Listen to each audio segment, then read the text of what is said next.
Hi friends, అందరికీ నమస్కారం. అంజలి కథలకి స్వాగతం. ఈరోజు చందమామ కథ పేరు పంచకళ్యాణి. ఒక రాజు వద్ద వీరదాసు అనేవాడు కొలువు ఉండేవాడు. అతను తన రాజును భక్తి విశ్వాసాలతో సేవించి బాగుపడ్డాడు. రాజు అతని పట్ల చాలా అభిమానంగా కూడా ఉండేవాడు.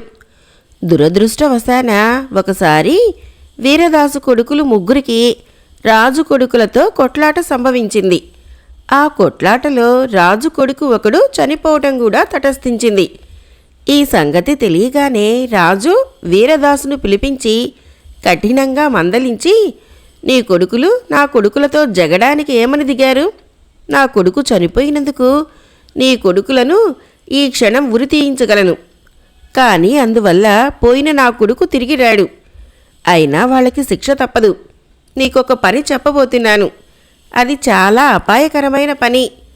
కానీ నువ్వు ఆ పని చెయ్యకపోతే నీ కొడుకుల ప్రాణాలు దక్కవు అన్నాడు. నా కొడుకుల ప్రాణాల కన్నా నాకు తమ ఆజ్ఞ నెరవేర్చడమే ప్రధానము. నేను చేయవలసిన పని ఏమిటో సెలవియండి అన్నాడు వీరదాసు. శ్యామల నగరం రాజు దగ్గర ఒక ప్రసిద్ధమైన పంచకళ్యాణి గుర్రం ఉన్నది. నువ్వు నీ కొడుకులు వెళ్ళి ఆ గుర్రాన్ని పట్టుకురావాలి. ప్రయాణానికి గుర్రాలిస్తాను. పని ఎలా చేసుకొస్తావో అది నీ ప్రయోజకత్వం మీదనే ఆధారపడి ఉంటుంది. నువ్వు అప్రయోజకుడివి కావు. నా పట్ల నీకు అపారమైన విశ్వాసం కూడా ఉన్నది. అందుచేత నేను శత్రువుగా చూడటం లేదు అన్నాడు రాజు.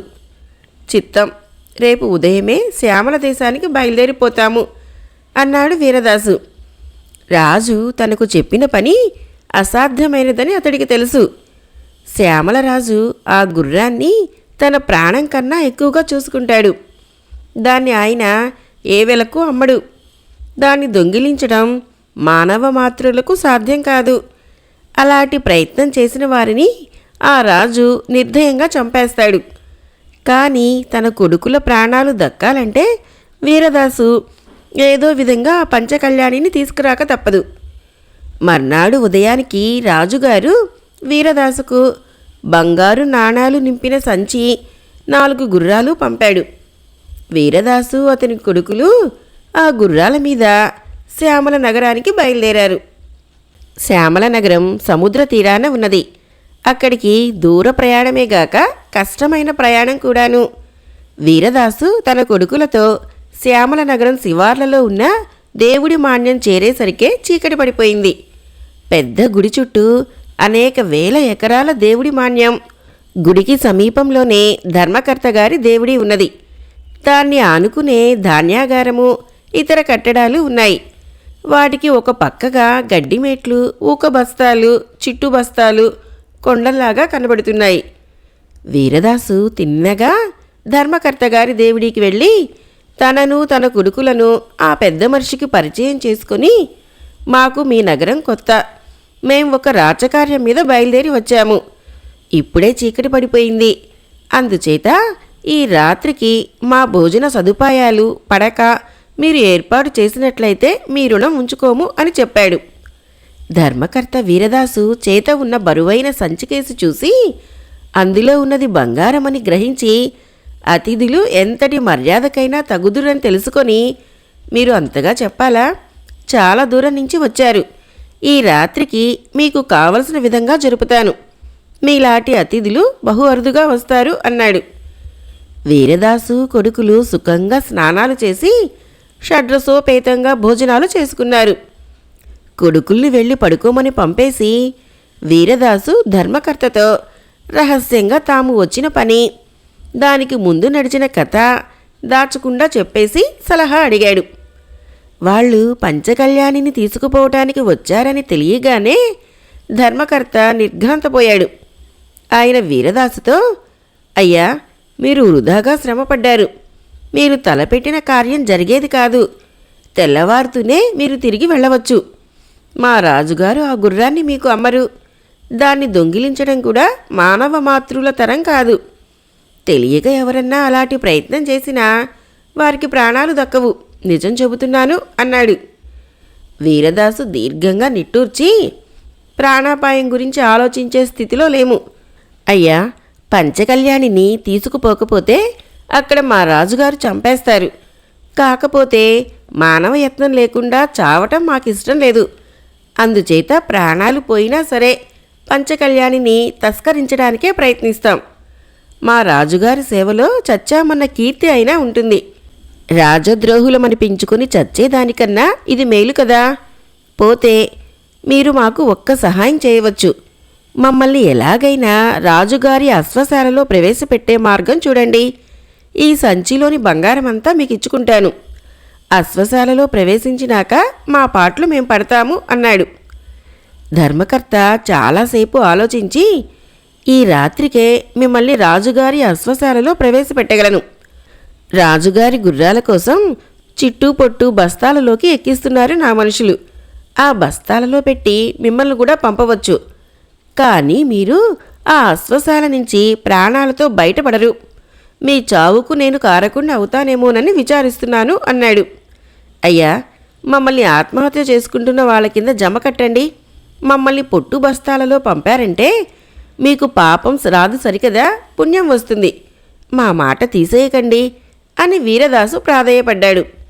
ధర్మకర్త వారు నలుగురిని తానే స్వయంగా గోతాలలో పెట్టి వాటిని చిట్టుతో నింపి మూతులు గట్టి తన నౌకర్లను పిలిచి వాటిని కూడా బళ్ళ మీదకి ఎత్తించాడు.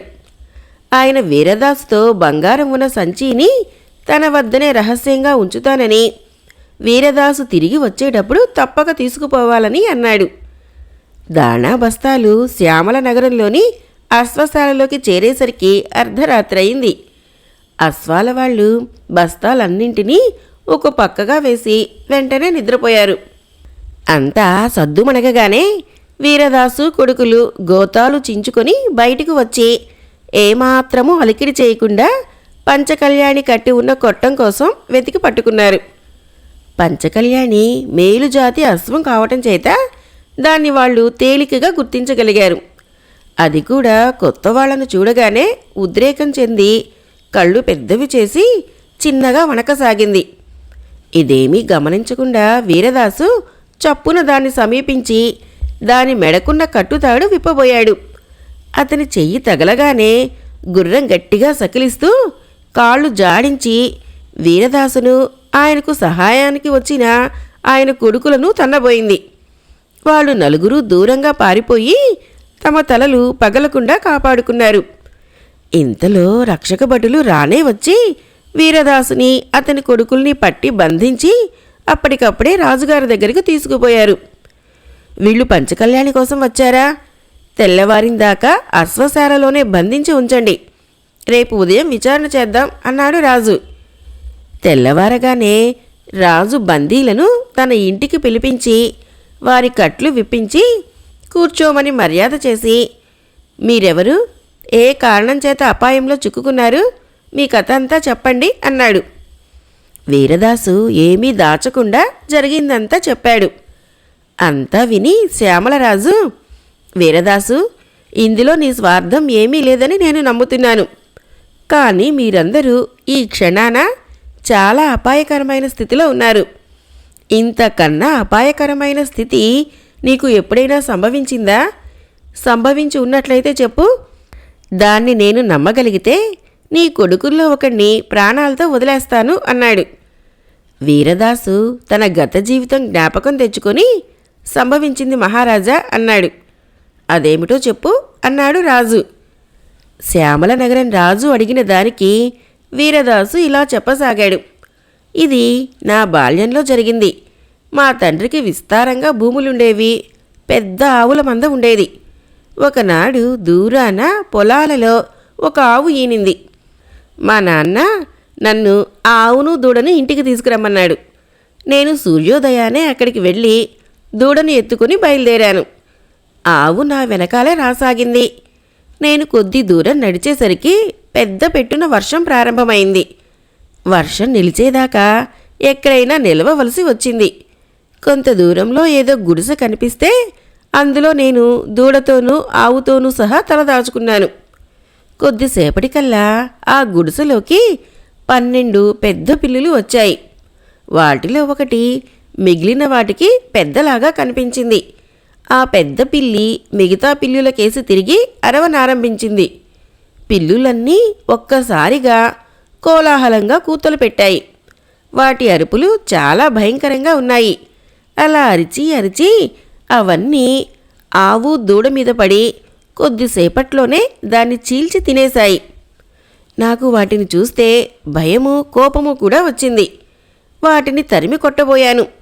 కానీ నాకు సాధ్యం కాలేదు. అవి నా ఆదరింపులను ఏమాత్రమూ లక్ష్య పెట్టలేదు. తర్వాత అవి మళ్ళీ అన్నీ కలిసి పెద్ద పెట్టున భయంకరంగా అరిచాయి. వాటి ఆకలి ఇంకా తీరినట్టు లేదు. ఈసారి అవి ఆవు మీద పడి ఎముకలు తప్ప ఏమీ మిగలకుండా తినేశాయి. నాకు భయం జాస్తి అయింది. అవి మూడోసారి అరుపులు ఆరంభించేసరికి ఈసారి వంతు నాదేనని తెలుసుకొని కాలి సత్తువు కొద్దీ అడవిలోకి పరిగెత్తాను. ఆ రాక్షసు పిల్లులు నన్ను తరుముకుంటూ వచ్చాయి.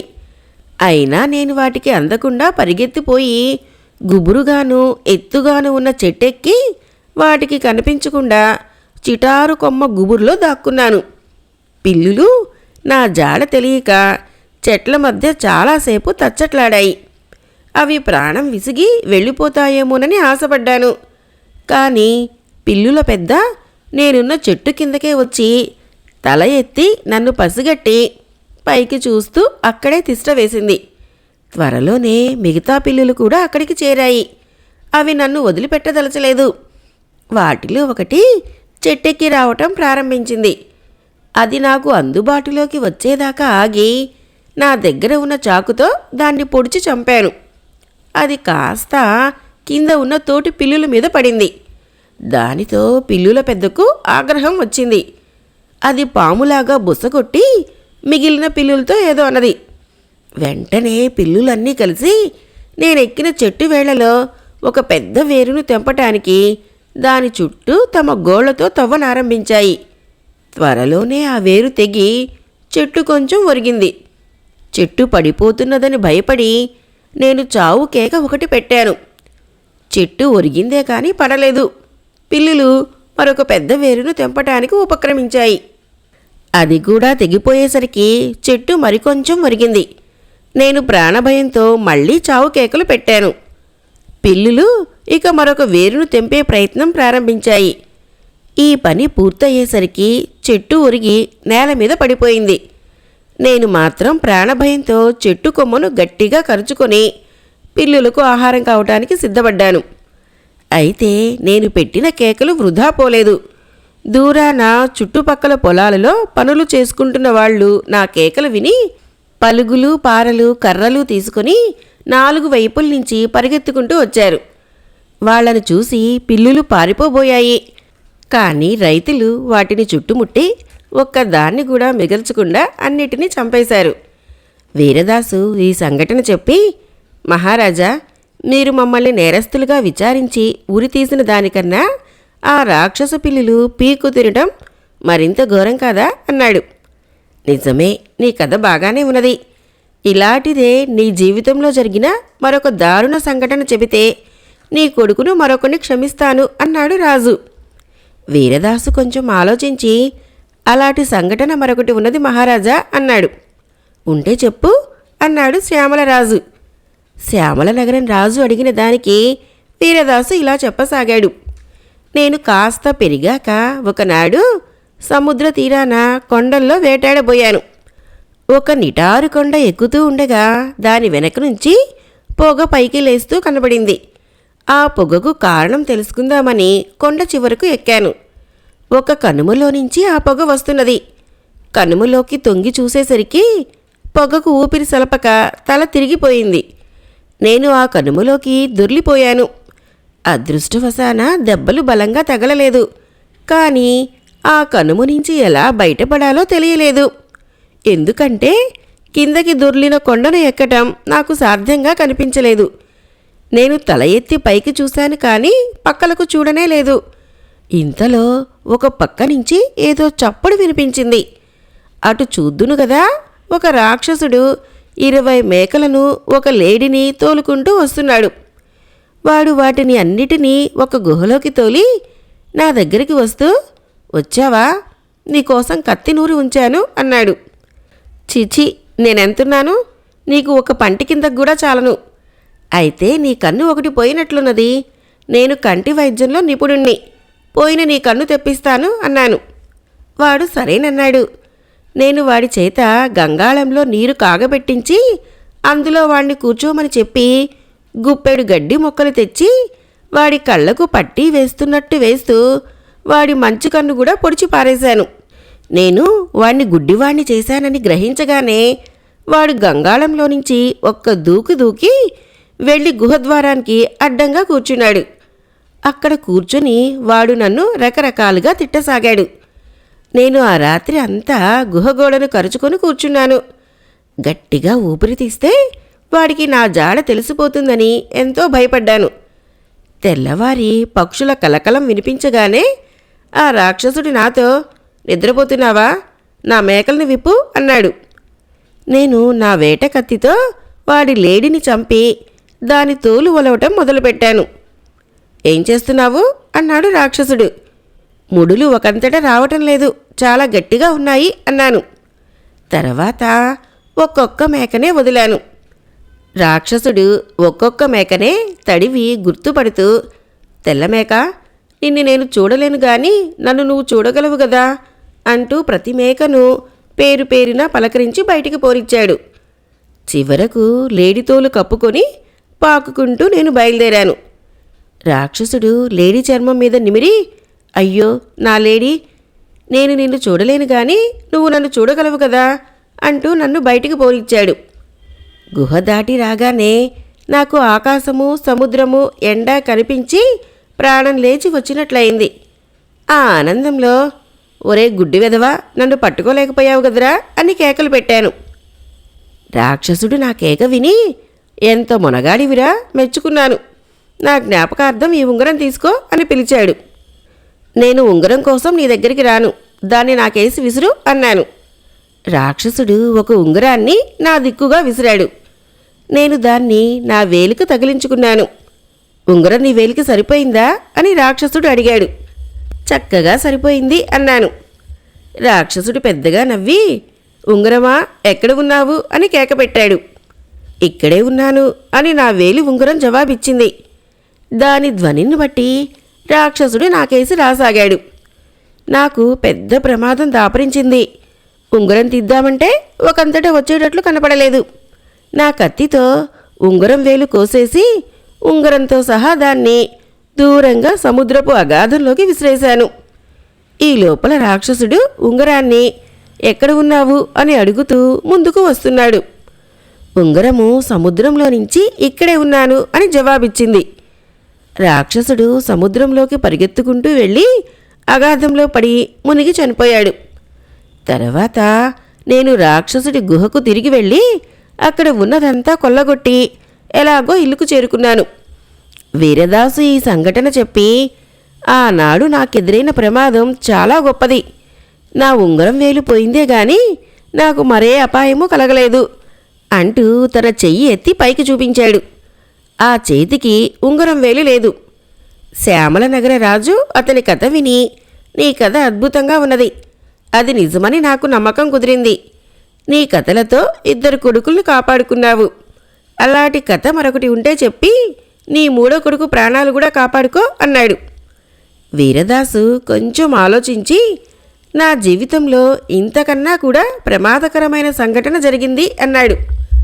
అయితే చెప్పు అన్నాడు రాజు.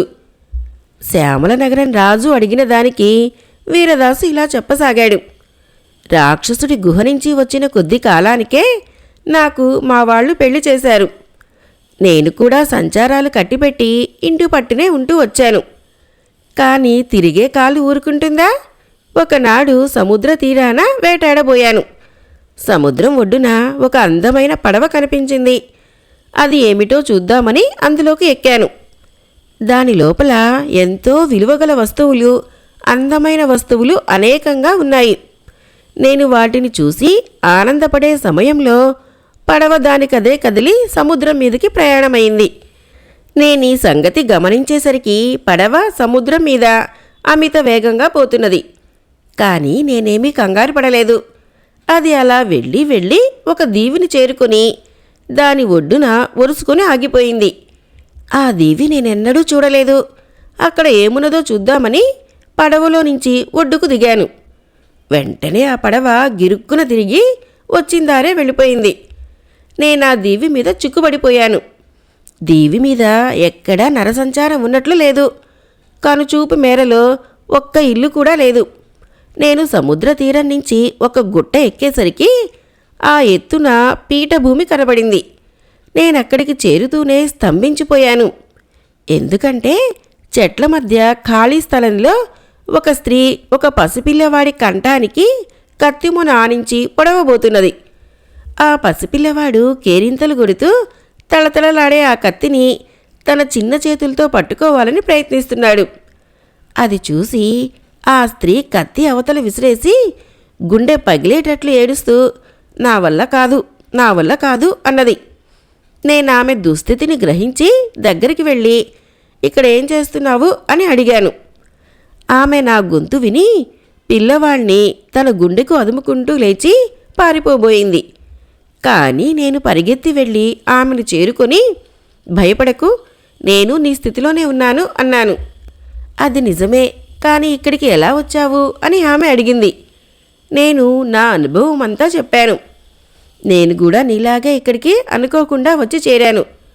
పిల్లవాడిని ఎత్తుకొని సముద్ర తీరాన నడుస్తూ పడవను చూసి నేరక అందులోకి దిగి అడుగుపెట్టాను. ఏమి జరిగింది తెలుసుకునే లోపల పడవ ఈ దీవికి చేరింది. దీవిలోకి అడుగు పెట్టడం ప్రమాదమని నేను కలలో కూడా అనుకోలేదు. నేను దిగిన మరుక్షణం పడవ వెళ్ళిపోయింది. ఇక్కడ చిక్కుపడిపోయాను. నువ్వైనా ఇక్కడి నుంచి తప్పించుకొని పోలేవు అన్నది ఆమె. ఆమె వెనుకగా నేను రాళ్లతో కట్టిన ఒక వంట ఇంట్లోకి నడిచాను. అందులో ఒక పక్కగా పెద్ద గంగాళం ఉన్నది. దాని కింద కొద్దిపాటి మంట ఉన్నది. నీ కొడుకును ఎందుకు చంపబోయావు అని అడిగాను. నా ప్రారబ్ధం ఏమని చెప్పను? వీణ్ణి రాక్షసుడికి వండి పెట్టాలి, అందుకే గంగాళం కింద మంట చేశాను అన్నదామె కన్నీరు కార్చుతూ. నీరు త్వరగా మరగకుండా మంట చిన్నది చేసిందట. కానీ ఆ రాక్షసుడు వచ్చి మంట పెద్దది చేస్తాడు. ఆమె ఆ మాట అంటూ ఉండగానే భూమి అదిరింది. రాక్షసుడు దూరాన వస్తున్నట్టు తెలిసింది. ఏం చెయ్యాలి అని ఆమె లబలబలాడింది. నీ పిల్లవాణ్ణి ఎక్కడైనా దాచు, నేను గంగాళంలో కూర్చుంటాను అంటూ నేను గంగాళంలోకి చేరి పైన మూత వేసుకున్నాను. అదృష్టవశాన నీరు ఇంకా అంతగా వేడెక్కలేదు. రాక్షసుడు వస్తూనే ఆమెను పిల్లవాణ్ణి ఉడకబెట్టావా అని అడిగాడు. ఇంకా నీరు మసులు పట్టలేదు అన్నది ఆమె. నేను నీటిలో నుంచి బుడగల చప్పుడు చేశాను. అది పిల్లవాడే చేస్తున్నాడనుకుని రాక్షసుడు పొట్ట ఎగిరేటట్టు నవ్వుతూ గంగాళం కింద మంట పెద్దది చేసి దాని పక్కనే నడుము వాల్చాడు. క్రమంగా గంగాళంలో నీరు వేడెక్కసాగింది. నేను అందులో ఉడకక తప్పదనుకున్నాను. గంగాళం కింది భాగం భరించరానంతగా వేడి ఎక్కింది.